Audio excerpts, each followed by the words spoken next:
I'm going to give you guys a few character names. Hit, Zama Suit, Cell, Moro. Think for a sec about what they have in common.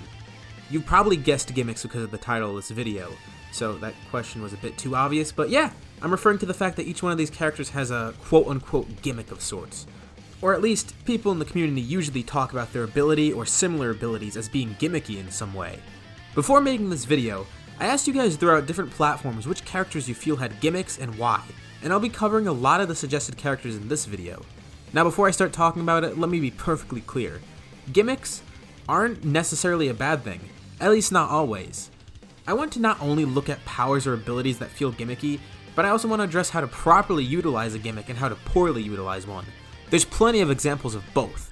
When I refer to gimmicks, it's a little odd to explain. The term itself is usually used in marketing. It's a term that is applied to certain products, as a feature of a product that is meant to make it stand out is a gimmick, whether it's useful or not. When referring to a character, what people mean by gimmicks is some sort of ability possessed by a character, either protagonist or antagonist, that is somehow unique to them in some way that allows them to get an advantage. The definitions are different when you look at it like that, but gimmick is often a term that people use when talking about certain characters, whether they're using it in a bad or a good light. And by being bad or good, I mean there's a few ways it can be used. Sometimes it can be used as a lazy plot device or plot armor, sometimes ham-fisted into the story. In some cases, a common term people will refer to this as is an ass pull, a term used to describe something in the plot that is just made out of thin air and has no foreshadowing, build-up, explanation, or whatever, but that's a topic for a whole other video. On the other hand, gimmicks can be genuinely interesting abilities that allow a character to be unique or powerful, yet are still well written and have an explanation or reason to be there. Honestly, I don't think the term itself is that good to describe this kind of thing, but it's so widely used by the community that it's really the best thing I could use to describe it. And I think that by delving into it, I'll be able to show everyone watching why I think the term is being misused, and why the ideas people have of what gimmicks are can be applied to good things from the franchise, as well as bad things. Now with it sorta explained, let's actually begin talking about certain things that fans often point out as gimmicks, and their effects on the story. There's not really much to talk about for the original Dragon Ball, and you'll see what I mean once I start talking about examples. Well, I guess Monster Carrot and his ability to turn people into carrots kinda counts. Actually, now that I think about it, it definitely does. Without going too in-depth into Monster Carrot's character, we can start off with some better examples first. And we're going to skip all the way to the Namek arc where we see the Gimmick Force, I mean the Ginyu Force. That was a bit of a Freudian slip there. The Ginyu Force are poster boys for gimmicky characters, specifically Ginyu, Guldo, and Birder, with their respective abilities of body swapping, freezing time, and being really fast, I guess. Are they bad characters because of their gimmicks? No, they're still fun additions to the series and act as an effective group of secondary antagonists. The reason I bring them up is because they're a good way of showing off gimmicky powers. While they're all essentially outclassed by the protagonists, their gimmicks add a level of fun to them and have some sort of purpose, while not being exceptionally overpowered or cheap.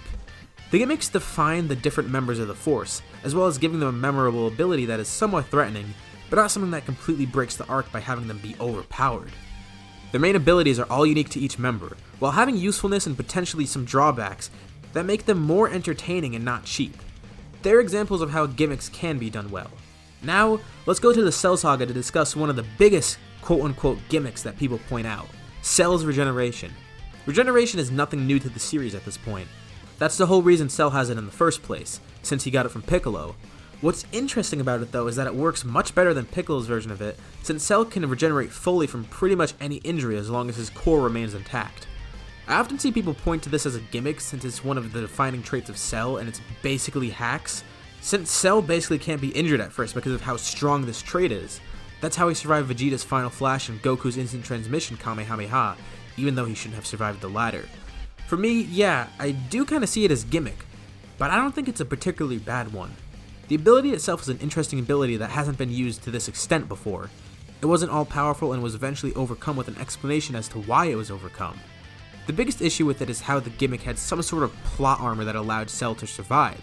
Against Goku, Cell's core should have been destroyed, and even without that, how did he magically survive his self-destruction? Well, in case of the former, that's just an example of Toriyama not planning ahead, but as for the latter, that's kinda just an ass pull. The problem isn't the idea of the ability itself, but the explanations and usage of it. Right after Cell, of course the next main villain is Boo.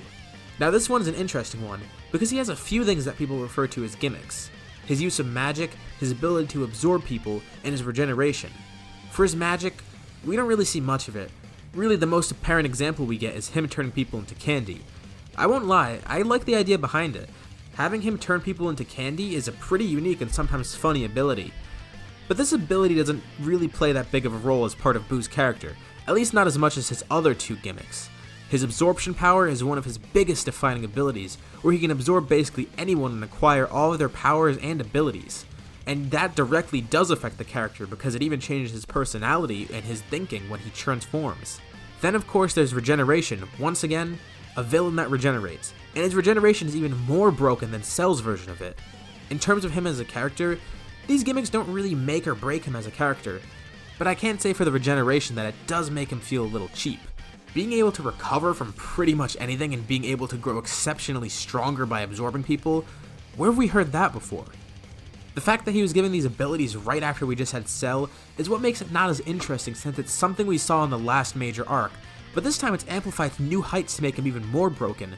Whereas Cell can only absorb the androids and had some sort of limits to his regeneration, Boo essentially gets rid of those limits because he can regenerate from anything and absorb anything. But like I said, it doesn't necessarily break the character. There's so much more to Boo than just that. Now, let's go to Dragon Ball Super. Our first antagonist is Beerus, but I feel he only needs to be covered briefly. You could argue that his gimmick is being a god of destruction and having those powers, and you'd be right. A few people actually suggest that. But his abilities are actually something not entirely exclusive to him, or even the gods of destruction for that matter if you want to judge by Goku using it, and it's something that has an explanation and reasoning behind it, and actually expands the lore.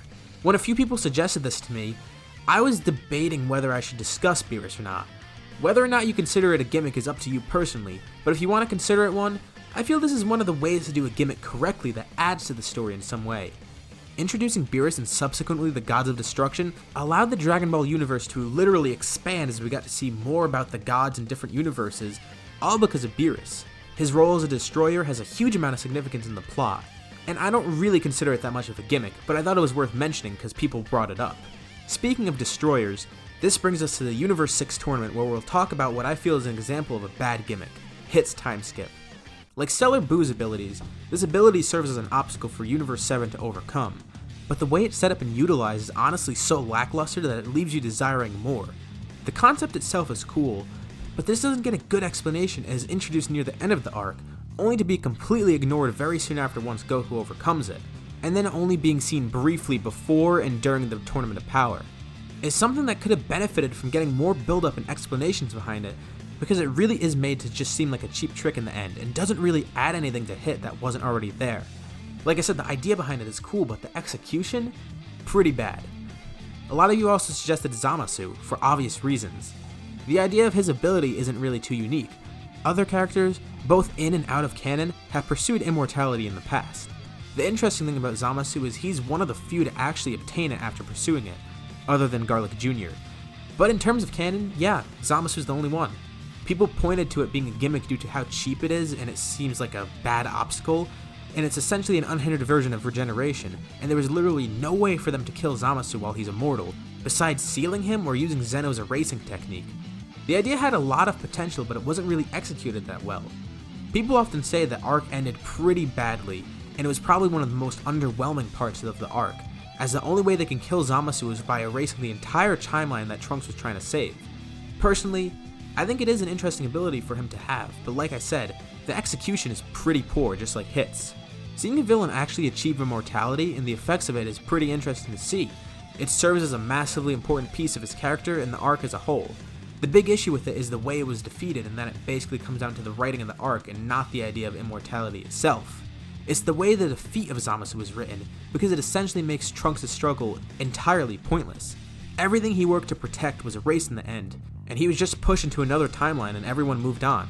That's a topic for a whole separate video as well, but Zama Suit's gimmick didn't ruin his character, it just indirectly caused a bad ending to the arc. It at least had an explanation behind it and a reasoning, unlike Hit's time skip. It didn't just appear out of nowhere, but the results of it could have been handled better.